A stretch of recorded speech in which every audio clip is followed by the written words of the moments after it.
Un jour, Jésus dit à ses disciples, ne vous opposez pas au mal.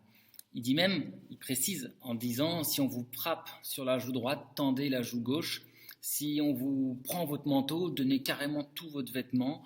Et si quelqu'un vous réquisitionne pour marcher, parce que c'était à l'époque l'occupant romain, donc les soldats pouvaient vous réquisitionner pour faire une tâche, pour porter leur sac pendant un kilomètre.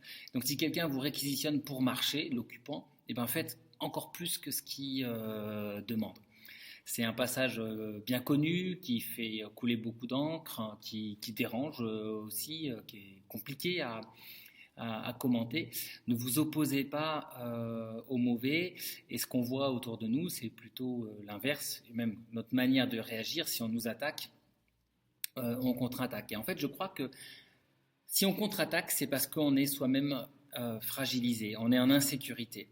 Et aujourd'hui, les situations d'insécurité augmentent, que ce soit dans le domaine du travail, la précarisation du travail, que ce soit les angoisses de type écologique, où on est en insécurité totale par rapport l'avenir, et que ce soit bien sûr dans dans le domaine politique, on est en pleine élection municipale, et on sent bien que le politique est en pleine crise.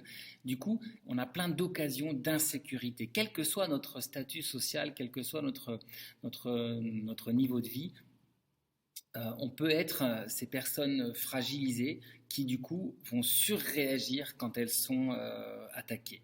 Alors moi j'ai un rêve, c'est que l'Église, oui un rêve, ça peut paraître un peu fou, c'est un peu facile aussi, mais on en manque de rêves aujourd'hui. J'ai un rêve, c'est que l'Église ce soit un lieu où on puisse être en sécurité, où on puisse se sentir en sécurité d'un point de vue euh, moral, d'un point de vue affectif et d'un point de vue corporel aussi. Alors évidemment, ça paraît un peu fou parce que l'Église a été souvent un lieu qui a mis en insécurité. C'est pour ça que c'est un peu un rêve. Mais je crois que nous devons ne pas désespérer et agir le plus possible dans ce sens, même si c'est très exigeant. Faisons de l'Église un lieu où on est en sécurité et du coup l'Église un lieu qui deviendrait une école de la non-violence active en suivant ces beaux préceptes de Jésus. Il s'agit de choisir la vie individuellement mais aussi collectivement et d'apprendre à le faire. Alors oui, vraiment, choisissons la vie.